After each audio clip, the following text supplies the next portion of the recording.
Pada zaman dahulu, hiduplah sepasang kakek dan nenek di pondok kecil dekat hutan. Mereka hidup bahagia dan damai. Sayangnya, mereka tidak mempunyai anak. Pada suatu hari, ketika sang nenek membuat adonan kue di dapur, suaminya datang. Sayang, kau masak apa hari ini? Oh sayang, hari ini aku membuat manusia kue jahe. Sang nenek menguleni adonan dan membentuknya menjadi manusia kue jahe. Setelah memasukkan ke dalam oven, nenek itu duduk dan menunggu manusia kue jahe itu dipanggang. Saat tercium aroma lezat di seluruh dapur, sang nenek mengenakan sarung tangannya dan mengeluarkan kue jahe itu. Sekarang saatnya menghias. Nenek membuat mata dari kismis dan hidung yang lucu menggunakan permen. Lalu dia menggunakan krim untuk membuat rambut dan pakaian. Dan terakhir, nenek menggunakan ceri sebagai hiasan kancing baju. Sambil melihat hasil karyanya, nenek berkata, "Manusia kue jaheku terlihat cantik, tapi rasanya ada yang kurang." Nenek melihat kuenya lagi, dan mulutnya. Aku lupa membuat mulutnya. Nenek menggambar mulut di wajah manusia kue jahe dengan krim. Oh iya, sekarang kau sudah lengkap manusia kue jaheku. Tiba-tiba terjadi sesuatu yang tidak terduga. Terima kasih. Tapi bagaimana mungkin kau bisa bicara? Manusia kue jahe tiba-tiba berdiri dan mulai berlari. Ya, dan aku bisa berlari juga. Manusia kue jahe melompat dari meja dapur ke kursi, lalu ke tanah dan mulai berlari cepat ke arah pintu dapur, lalu ke taman. Kembali! Sang nenek berteriak. Manusia kue jahe mulai berbicara sambil berlari.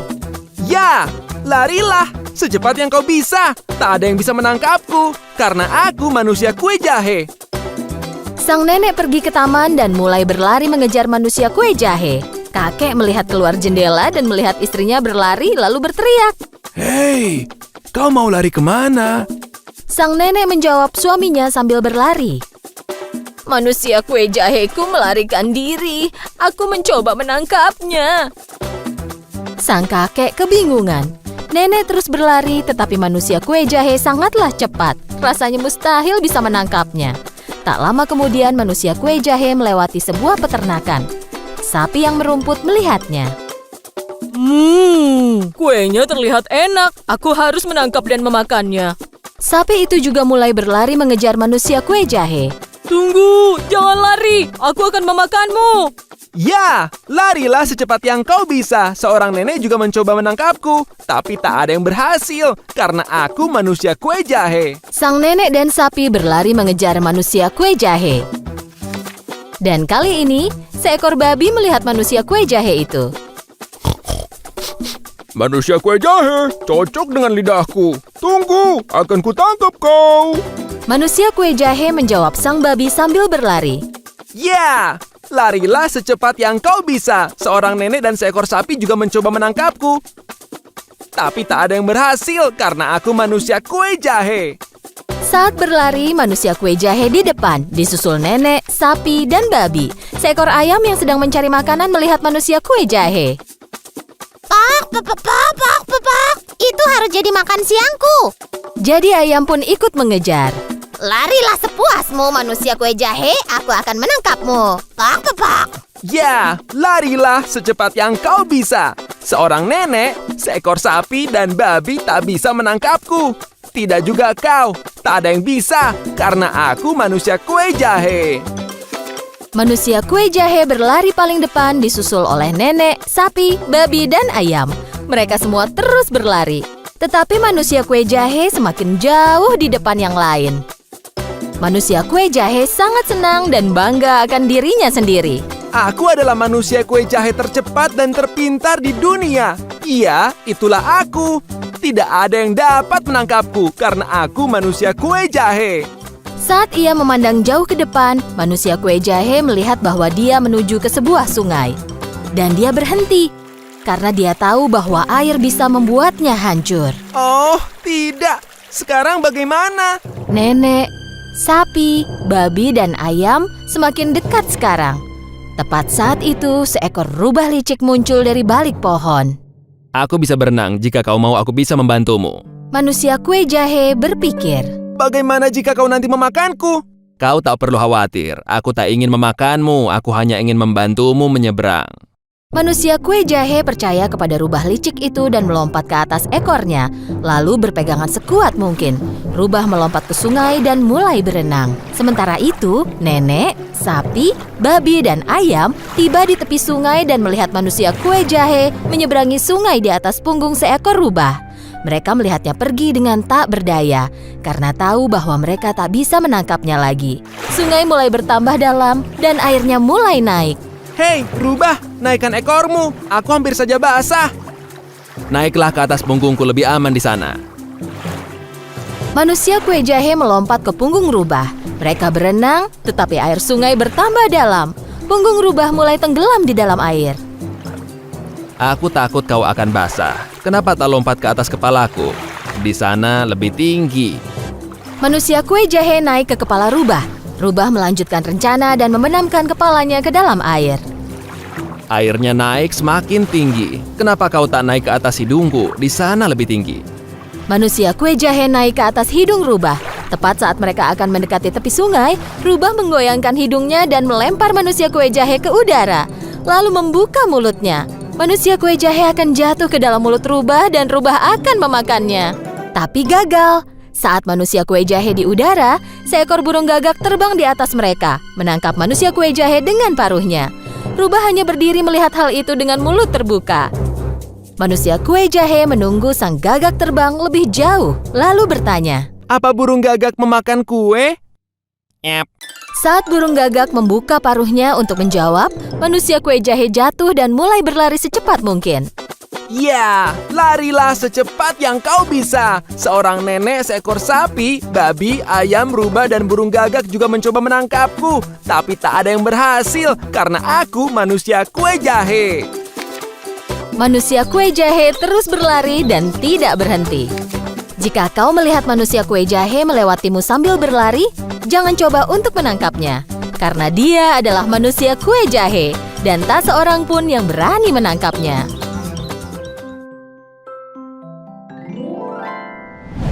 Pada zaman dahulu, hiduplah dua bersaudara bernama Hansel dan Gretel. Ibu mereka telah meninggal saat mereka masih bayi. Mereka tinggal bersama ayah mereka di sebuah pondok di hutan. Ayah mereka mencoba bekerja sebagai penebang kayu dan merawat kedua anak itu secara bersamaan. Beberapa tahun berlalu dan karena kesulitan untuk bekerja sambil mengurus dua anak sekaligus, ayah mereka memutuskan untuk menikah lagi. Istri baru penebang kayu ini berasal dari keluarga kaya dan dia membenci kenyataan bahwa suaminya miskin dan dia harus tinggal di pondok tua reyot di dalam hutan. Ditambah lagi dia sangat tidak menyukai anak tirinya.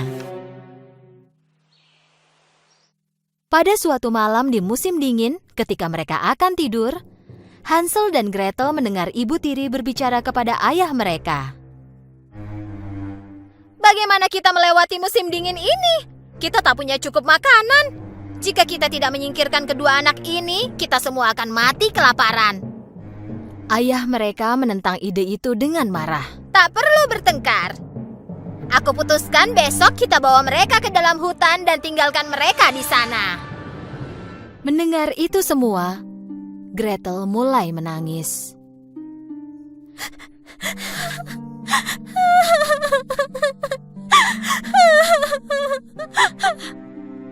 Kakaknya Hansel menghibur Gretel. Jangan khawatir Gretel, kita akan mencari jalan pulang bagaimanapun caranya. Malam itu, Hansel menyelinap keluar dan mengumpulkan kerikil sebanyak yang dia bisa di dalam sakunya. Keesokan paginya, mereka semua mulai berjalan menuju hutan. Ayah mereka memberitahu bahwa mereka akan melakukan hiking sekeluarga. Ketika mereka berjalan, tanpa sepengetahuan siapapun, Hansel menjatuhkan kerikil untuk menandai jalan pulang. Di sore harinya, ayah dan ibu tiri mereka menyalakan api unggun dan memberitahu bahwa mereka akan segera kembali. Mereka berjalan pergi dan hilang di antara pepohonan. Tentu saja, mereka tidak pernah kembali. Ketika malam tiba, Suara yang menakutkan dari hewan liar di hutan mulai menggema di sekeliling Hansel dan Gretel. Sambil gemetar karena suara serigala yang menakutkan itu, Hansel dan Gretel tidak meninggalkan api unggun sampai bulan muncul. Lalu mereka mulai mengikuti kerikil yang berkilau oleh cahaya bulan dan berjalan pulang ke rumah. Bagus sekali, Hansel. Idemu ini pintar sekali. Saat anak-anak kembali ke rumah, ayah mereka sangat senang dan terkejut sekaligus. Ibu tiri mereka juga bertingkah seolah-olah dia senang, tapi di dalam hatinya dia masih sama. Dia sangat kesal karena mereka berhasil pulang. Setelah 3 hari, ibu tiri mencoba menyingkirkan mereka lagi. Kali ini di saat malam hari, ibu tiri mengunci pintu Hansel dan Gretel. Dan tidak membiarkan Hansel keluar mengumpulkan kerikil lagi. Tapi Hansel sangatlah pintar. Saat mereka berjalan ke hutan keesokan paginya, kali ini Hansel menjatuhkan remah-remah roti yang dia simpan di sakunya pada malam sebelumnya, dan sekali lagi membuat jejak untuk jalan pulang. Saat siang hari, ayah dan ibu tiri mereka mencari-cari alasan dan pergi, meninggalkan kedua anak itu lagi di dalam hutan. Menyadari bahwa kedua orang tuanya tidak kembali, Hansel dan Gretel mulai berjalan pulang sebelum hari gelap. Tapi kali ini, mereka tak bisa menemukan jejak yang mereka tinggalkan, karena semua remah roti telah dimakan oleh burung. Gretel mulai menangis. Untuk pertama kalinya Hansel juga merasa tak berdaya. Kali ini kedua anak itu benar-benar tersesat. Tanpa makanan dan dengan ketakutan mereka berjalan di dalam hutan selama 3 hari. Pada hari ketiga, mereka melihat burung seputih salju. Burung itu berkicau dengan suara indahnya untuk Hansel dan Gretel. Mereka jadi lupa akan rasa lapar untuk sesaat dan mulai mengikuti burung itu. Burung itu membawa mereka ke sebuah rumah yang terlihat lucu. Dinding rumah itu terbuat dari roti, atapnya terbuat dari kue, dan jendelanya terbuat dari permen, dan dilapisi dengan krim warna-warni di seluruh permukaannya. Hansel dan Gretel tak bisa mempercayai apa yang mereka lihat. Rumah itu terlihat sangat lezat. Kedua anak itu lupa akan rasa lelah mereka dan mulai berlari ke arah rumah itu. Baru saja mereka akan memakan sebagian dari rumah itu, mereka mendengar suara dari dalam. Oh, siapa yang mau memakan rumahku? Mereka melihat seorang wanita tua yang mungil dan manis berdiri di pintu. Saat Hansel dan Gretel memberitahu wanita itu apa yang terjadi, ia merasa kasihan dan membiarkan mereka masuk. Bagian dalam rumah itu sangat berbeda dengan bagian luarnya. Ruangannya gelap, menakutkan, dan terasa ada sesuatu yang salah. Tapi karena mereka sangatlah lelah dan lapar, kedua anak itu tidak terlalu memedulikannya. Wanita tua itu membawakan berbagai jenis makanan untuk mereka, dan kedua anak itu makan dengan sangat lahap. Malam itu, mereka tidur di tempat tidur paling empuk yang pernah mereka lihat. Saat mereka terbangun di pagi hari, wanita tua itu tidak ada di sana. Mereka berdua mulai melihat sekeliling. Di ujung koridor, mereka melihat sebuah pintu kecil. Ketika mereka membuka pintu itu, ada banyak kotak yang penuh dengan emas dan harta di dalamnya. Hansel dan Gretel sangat terkejut. Hansel ingin masuk dan melihat lebih dekat. Tiba-tiba mereka mendengar suara wanita tua itu lagi. Dan apa yang kau lakukan? Ketika berbalik, kedua anak itu berhadapan dengan penyihir yang berdiri di depan mereka. Ternyata, wanita tua itu adalah penyihir yang mengarahkan anak-anak ke tempatnya yang berbentuk rumah berlapis kue dan permen. Kedua anak itu mencoba melarikan diri tapi pintunya terkunci. Penyihir menarik rambut Hansel dan menguncinya di dalam kurungan. Lalu dia menyeret Gretel ke dapur. Kakakmu terlalu kurus. Masaklah makanan untuknya dan buat dia jadi gemuk. Saat badannya berisi, dia akan jadi makanan yang lezat untukku. Tapi jangan coba-coba makan apapun. Semua makanan itu hanya untuknya. Tanpa punya pilihan apapun, Gretel melakukan apa yang diperintahkan padanya. Untungnya Hansel adalah anak yang pintar dan bijaksana. Dia memutuskan untuk menipu penyihir jahat. Setiap malam saat penyihir tidur, Hansel menggali lubang di bawah lantai kurungan. Penyihir memeriksa Hansel setiap pagi untuk melihat apakah beratnya bertambah atau tidak. Tapi Hansel tidak memakan apapun yang dimasak oleh adiknya, melainkan menyembunyikannya di dalam lubang yang dia gali. Sementara itu, penyihir memberitahu Gretel untuk memasak lebih banyak. Hal ini berlangsung berhari-hari sampai akhirnya penyihir itu tidak sabar lagi. Gemuk atau kurus, aku tak peduli lagi. Hari ini aku akan membuat Hansel menjadi kue pie. Penyihir berpaling ke Gretel. Lihat ke dalam oven, apakah adonannya sudah terpanggang dengan baik? Meskipun dia ketakutan, Gretel juga seorang gadis bijaksana sama seperti kakaknya. Dia mengerti bahwa penyihir akan mendorongnya ke dalam oven. Aku tak bisa memasukkan kepala untuk melihat adonannya, kata Gretel sambil merajuk. Penyihir mendorong Gretel ke samping dan memasukkan kepalanya sendiri ke dalam oven. Gretel mengumpulkan segenap kekuatannya dan mendorong penyihir tua itu ke dalam oven dan menutup pintu oven. Gretel tahu tempat penyihir itu menyembunyikan kunci. Gretel langsung berlari dan membebaskan Hansel dari kurungan. Api dari oven menutupi seluruh rumah. Hansel dan Gretel melarikan diri dari rumah yang terbakar itu menuju hutan. Tapi mereka tidak tahu hendak pergi kemana. Tak berapa lama mereka tiba di sebuah sungai. Seekor angsa raksasa membawa mereka satu persatu menyeberangi sungai itu. Kedua anak itu melihat sekeliling dan tiba-tiba mereka menyadari di mana mereka berada. Mereka berlari ke rumah secepat mungkin. Ketika melihat anak-anaknya, sang ayah sangat senang. Dengan air mata bahagia, dia menjelaskan bagaimana ibu tiri mereka telah pulang ke rumah orang tuanya setelah mereka meninggalkan anak-anak itu di hutan.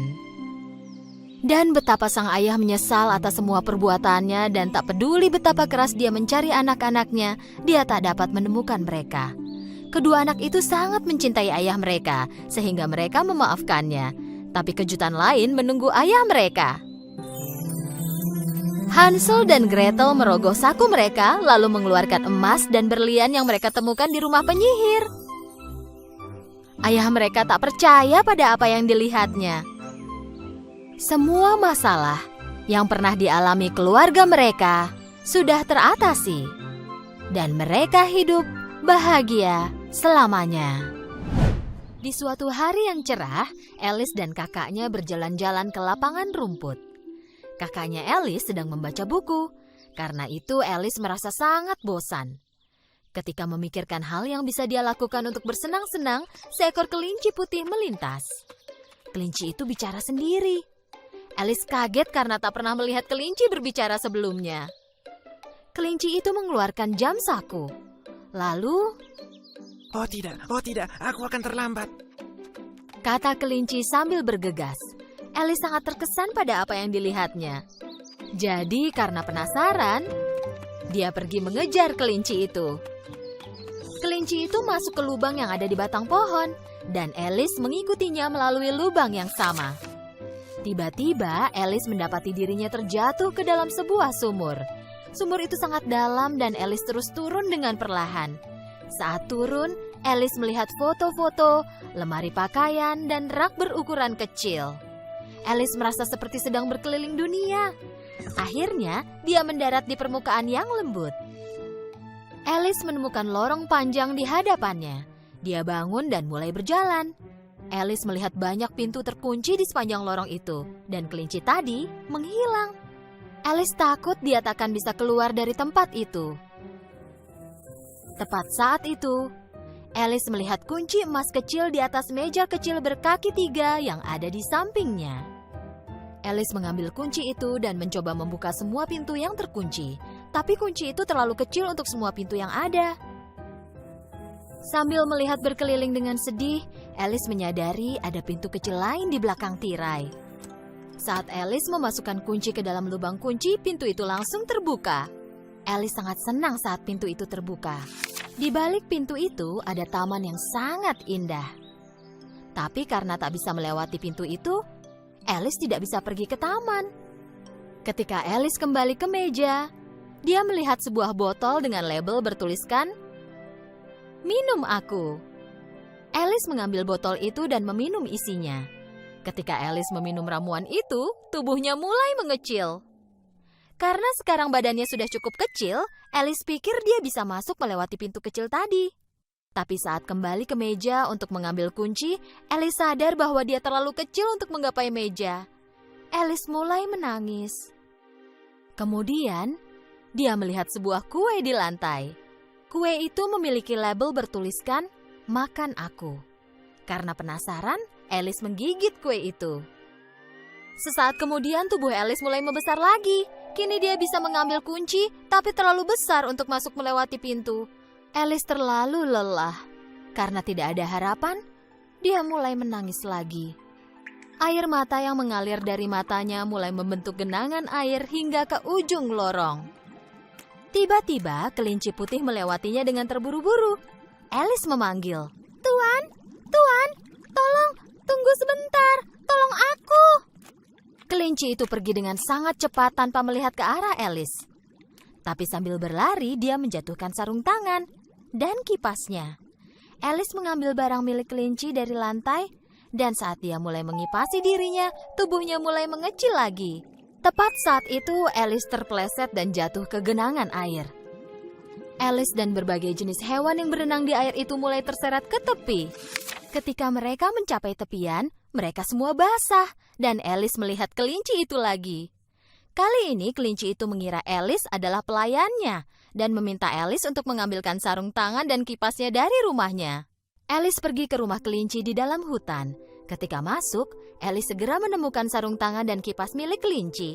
Tapi di sana dia juga melihat botol lain di atas meja. Alice meraih botol itu dan berpikir, "Jika aku meminumnya, mungkin aku bisa kembali ke ukuran tubuh normalku." Alice pun mengambil botol itu dan meminum seluruh isinya. Tubuhnya malah menjadi sangat besar hingga tak bisa bergerak dalam rumah itu. Apa yang harus kulakukan sekarang? Bagaimana aku bisa keluar dari sini? Sementara itu, kelinci menunggu Alice dengan tidak sabar. Karena takut kepada Alice, hewan-hewan mulai melempari batu ke rumah itu sehingga memecahkan jendelanya. Batu-batu yang mendarat di samping Alice mulai berubah menjadi kue kecil. Saat Alice memakan kue itu, tubuhnya mulai mengecil lagi dan membuatnya berhasil keluar dari rumah kelinci. Tapi sayangnya kali ini tubuhnya jadi terlalu kecil. Alice yang malang menjadi sangat kecil hingga dia tersesat di antara semak pendek di hutan. Alice mulai memikirkan apa yang bisa dia lakukan agar bisa kembali ke ukuran tubuh normal. Kemudian, Alice melihat seekor anak anjing tak jauh dari sana. Ketika Alice memanggil anak anjing itu untuk membelainya, dia menyadari betapa kecil tubuhnya di samping anjing tersebut. Tubuh Alice hampir terinjak oleh kaki anak anjing itu. Ketika berlari, Alice tersandung jamur. Ada ulat biru di atas jamur itu. Alice bertanya apa yang bisa dia lakukan untuk kembali ke ukuran normal. Ulat itu menjawab dengan cara yang bijak. Salah satu sisi jamur tempatku berada ini akan membuatmu besar, dan sisi lainnya akan membuatmu kecil. Alice mengambil sepotong kecil dari jamur itu dan memakannya. Kemudian tubuhnya menjadi besar sehingga tidak dapat melihat kakinya sendiri. Agar tubuhnya mengecil kembali ke ukuran normal, kali ini Alice mengambil sepotong dari sisi lain jamur. Dengan memakan jumlah yang berbeda dari kedua sisi jamur, dia berhasil kembali ke ukuran tubuh normalnya. Alice mengambil 2 potong dari setiap sisi jamur dan memegangnya. Ketika berjalan, Alice melewati sebuah rumah kecil. Tapi untuk bisa masuk, tubuh Alice harus mengecil lagi. Dengan memakan potongan jamur, tubuh Alice mulai mengecil lagi. Saat memasuki rumah itu, Alice menemukan dirinya ada di dapur. Di tengah dapur, ada seorang wanita bangsawan yang berdiri sambil menggendong bayi. Dan di lantai, seekor kucing gemuk memandangi Alice dengan tersenyum. Itulah pertama kalinya Alice melihat kucing yang tersenyum. Jadi dia bertanya karena penasaran. Kenapa kucingmu tersenyum seperti itu? Karena ini adalah kucing Cheshire, kata wanita bangsawan itu. Kemudian kucing itu menjadi tidak terlihat, dan bayi di gendongan wanita itu mulai menangis. Wanita bangsawan menyerahkan bayi itu kepada Alice. Kau harus menimang bayi ini dan menghentikan tangisnya. Aku akan bermain kriket bersama ratu. Alice mengambil bayi itu dan mulai mengayun-ayunkannya. Tiba-tiba kucing Cheshire itu muncul lagi dan sambil tersenyum dia berbicara kepada Alice. Kau perlu menemukan pembuat topi dan kelinci Maret. Tapi hati-hati, mereka berdua itu gila. Setelah obrolan singkat itu, kucing Cheshire itu pun menghilang lagi. Alice dengan marah membentak kucing itu. Berhenti menghilang dan muncul lagi seperti itu. Kau membuatku takut. Kucing Cheshire itu muncul lagi sambil tersenyum. Oke, kalau begitu aku akan menghilang dengan perlahan. Dimulai dari ekornya, kucing Cheshire itu mulai menghilang lagi. Hanya wajahnya yang masih terlihat. Alice pergi keluar dari rumah itu, dan tak berapa lama dia menemukan rumah kelinci Maret. Kelinci Maret sedang minum teh bersama pembuat topi di bawah sebuah pohon. Kelinci Maret menaruh beberapa jerami di antara telinganya. Alice tidak mengerti kenapa dia menaruh jerami di antara telinganya. Dan pembuat topi memakai banyak sekali topi di kepalanya. Tikus yang ada di antara keduanya sedang tidur dengan menyandarkan kepalanya di atas meja. Dan tangan kelinci Maret serta pembuat topi berada di atas tikus, menggunakan tikus itu sebagai bantal. Ketika mereka melihat Alice datang, mereka menolak dengan bilang bahwa sudah tidak ada tempat lagi. Tidak, di sana masih banyak tempat, kata Alice. Pembuat topi bertanya pada Alice. Menurutmu kenapa burung gagak terlihat seperti meja? Menurutmu kenapa? Aku tidak tahu. Alice jadi sangat bosan dengan lelucon kasar dan bodoh dari pembuat topi dan kelinci Maret. Kata Alice, ini pesta paling bodoh yang pernah kudatangi. Lalu pergi. Alice memperhatikan sebuah pintu di batang pohon. Ketika Alice masuk ke pintu itu, dia menemukan kunci emas. Kunci emas itu membuka pintu menuju taman yang indah. Ketika memasuki taman itu, Alice sangat terkejut. Tukang kebun Ratu Hati mengecat semua mawar putih menjadi merah. Dan semua pria terlihat seperti kartu. Jadi Alice bertanya, Aku penasaran, kenapa kau mengecat semua mawar putih menjadi merah? Tukang kebun itu pun menjawab, Ratu ingin mawar merah, tapi kami tak sengaja menumbuhkan mawar putih. Jika Ratu tahu, dia akan memenggal kepala kami. Tepat saat itu, Ratu Hati datang ke taman. Prajurit yang ada di sampingnya semuanya berbentuk kartu. Ratu Hati mengundang gadis aneh yang baru pertama kali dilihatnya ini untuk bermain kriket. Alice tak pernah melihat lapangan kriket seperti ini sebelumnya. Landak menjadi bolanya dan burung flamingo menjadi tongkat kriketnya. Di tengah-tengah permainan, para pemain mulai berkelahi dan saling melemparkan landak. Ratu sangat kesal dengan situasi ini. Dia tiba-tiba menghentakkan kakinya ke tanah dan berteriak dengan marah. Penggal kepala semua pemain yang berkelahi.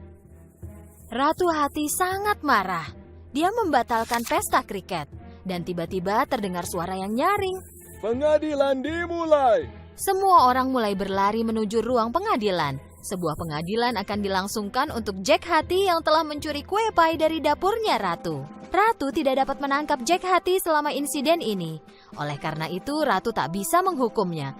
Jack Hati dikurung di penjara selama persidangannya dilangsungkan. Kelinci putih mulai membacakan isi gulungan kertas yang dipegangnya. Pada suatu hari di musim panas yang indah, Ratu Hati kita memanggang kue pie yang sangat lezat, dan Jack Hati telah mencuri pie itu.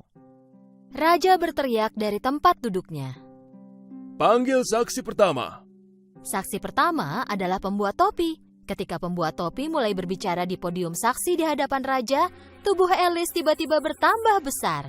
Kelinci putih mengumumkan bahwa kini saatnya bagi Alice untuk berdiri di podium saksi. Mendengar namanya disebut, Alice segera berdiri.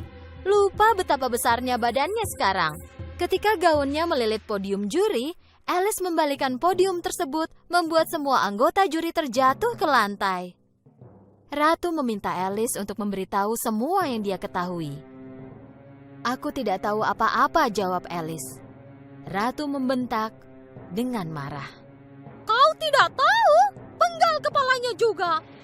Dan Alice menjawab dengan berani. Aku tak peduli, kau bukan ratuku, jadi tak bisa melakukan apapun padaku. Begitu Alice selesai mengucapkan kata-kata itu, raja, ratu, dan semua kartu mulai terbang ke arah Alice. Sambil berteriak, Alice mencoba menangkap mereka. Semua keributan itu menciptakan pusaran kartu yang besar di sekeliling Alice, yang mengisap Alice dan menerbangkannya ke atas. Dan akhirnya dengan daun-daun yang berterbangan di sekelilingnya, Alice mendapati dirinya berada di lapangan rumput lagi. Kakak Alice memanggil, "Alice, ayo, bangunlah." Ketika terbangun, Alice menyadari bahwa semua itu hanyalah mimpi. Oh wow, ternyata itu hanya mimpi. Dan mimpinya sungguh luar biasa. Hei kak, sini ku ceritakan tentang mimpiku. Kau tahu seekor kelinci putih? Pada zaman dahulu hiduplah sepasang suami istri. Mereka sangat menginginkan anak, tetapi sepertinya mereka tidak mungkin mendapatkannya. Pada suatu hari, istrinya mendatangi penyihir tua dan menyampaikan bahwa ia ingin punya anak. Jangan sedih nak, di mana ada kemauan, di situ ada jalan. Ambillah benih ini dan tanam di dalam pot. Lalu tunggu dan lihatlah, kau akan terkejut. Sang istri sangat senang dan berterima kasih kepada penyihir. Sebagai balasannya, ia memberikan uang kepada penyihir. Kemudian, sang istri langsung pulang dan menanam benih itu di dalam pot. Dengan sabar, sang istri mulai menunggu di samping pot itu. Tak lama, sebuah bunga mirip tulip mulai mekar. Saat itu, si istri berkata dalam hatinya, "Sungguh bunga yang indah." Dengan daun bunga yang masih kuncup, ia memegang dan mencium bunga itu. Tak lama kemudian, daun bunganya mulai terbuka. Di dalam bunga itu duduklah seorang anak. Dengan keheranan, ia mengambil anak perempuan bertubuh mungil itu. "Badanmu kecil sekali."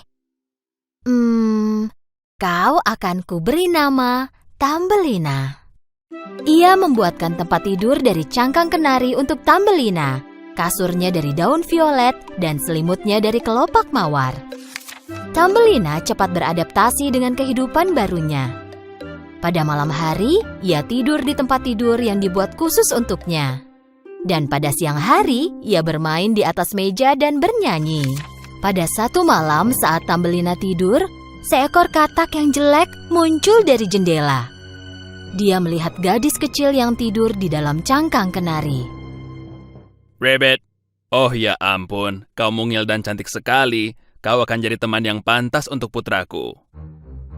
Secepat kilat, sang katak mengambil cangkang kenari itu dan melompat keluar jendela. Di dekat rumah itu ada sebuah rawa. Rumah tempat katak jelek dan putranya tinggal ada di rawa itu. Putra katak jelek itu sama jeleknya dengan ayahnya. Ketika dia melihat gadis mungil yang dibawa ayahnya, dia berteriak parau dengan keras. Rabbit, Rabbit, berhenti bersuara. Kau akan membangunkan gadis itu. Jika ia bangun, ia akan lari ketakutan. Rabbit. Ayah dan anak katak memutuskan untuk membuatkan tempat tinggal bagi gadis kecil itu. Ayah katak punya ide bagus. Ayo tempatkan gadis kecil ini di salah satu bunga lili dekat sungai. Kalau dikelilingi air, ia takkan mungkin melarikan diri. Ayah katak membawa Tambelina beserta tempat tidurnya dan menempatkannya di atas salah satu bunga lili. Pada pagi harinya, dengan sinar matahari yang berkilau, Tambelina bangun. Saat melihat bahwa ia tak ada di rumah dan dikelilingi oleh air, ia mulai menangis karena takut. Di mana aku ini? Ayah dan anak katak mendekati Tambelina. Ini teman barumu. Aku menyiapkan rumah baru untukmu. Letaknya akan ada di rawa di tempat yang airnya sangat dalam. Ayah dan anak itu membawa tempat tidur cangkang kenari Tambelina dan berenang meninggalkan Tambelina di atas daun. Pada saat itu, beberapa ikan merah sedang berenang dan mendengar perkataan katak jelek itu. Mereka tak suka katak rawa yang jelek itu membuat sedih gadis cantik seperti Tambelina. Jangan khawatir gadis kecil, kami akan menyelamatkanmu. Bersama-sama mereka menggigiti batang lili tempat Tambelina duduk dan mematahkannya. Setelah lepas, daun lili itu terbawa arus sungai dan berhasil menjauh. Melihat Tambelina terseret arus di atas daun hijau, membuat semua burung kagum. Betapa cantik dan mungilnya ia. Dalam perjalanannya, Thumbelina melewati kumbang Maybach yang agak besar. Kumbang itu segera meraih Thumbelina dan mendarat di sebuah pohon. Mendapati dirinya ada di pohon, Thumbelina sangat ketakutan. Kau jenis kumbang apa? Dan kenapa kau membawaku ke sini? Aku kumbang Maybach dan aku belum pernah melihat kumbang sepertimu, jadi aku ingin teman-temanku melihatmu. Lalu semua kumbang Maybach lain yang ada di pohon itu datang mengunjungi Thumbelina. Sambil berusaha untuk tidak menunjukkannya, semua kumbang itu cemburu akan kecantikan Thumbelina. Kau makhluk yang lucu. Ya ampun, kau bahkan tak punya sayap. Jelek sekali, membuatmu tak sanggup untuk melihatnya. Kau bebas pergi kemanapun. Kami tak sudi ada makhluk jelek di dekat kami. Thumbelina menghabiskan seluruh musim panas sendirian. Ia mengatasi lapar dan hausnya dengan minum air dari bunga. Waktu berlalu dan cuaca mulai dingin. Karena mengenakan baju musim panas, Thumbelina mulai kedinginan. Sebuah ladang terlihat di kejauhan. Ladang itu tertutup jerami. Setelah lama berjalan, Thumbelina berhasil tiba di ladang itu. Di bawah jerami, ia berhasil menemukan rumah tikus ladang. Dengan berharap untuk menemukan makanan, Thumbelina mengetuk pintu dan meminta sedikit jelai. Tikus ladang yang baik itu mengundangnya masuk. Ia segera masuk dan memakan semua makanan yang ditawarkan tikus ladang. Tikus ladang sangat menyukai Thumbelina. Jika kau bercerita kepadaku setiap hari, kau boleh tinggal bersamaku sampai musim dingin berakhir. Dengan sangat senang, Thumbelina menerima tawaran itu. Hari ini tetanggaku akan mampir. Kondisinya lebih baik daripada aku. Jika kau pergi bersamanya, kau akan hidup nyaman. Tapi ingatlah, matanya sangat kabur.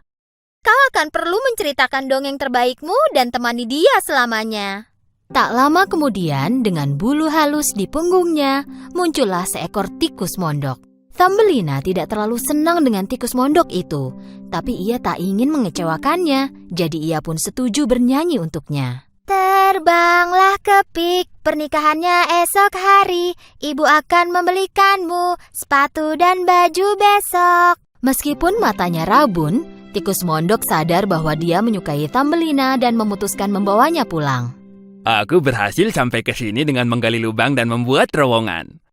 Jika kau mau, kita bisa mengikuti terowongan itu dan melihat-lihat rumahku. Thumbelina ragu-ragu untuk pergi.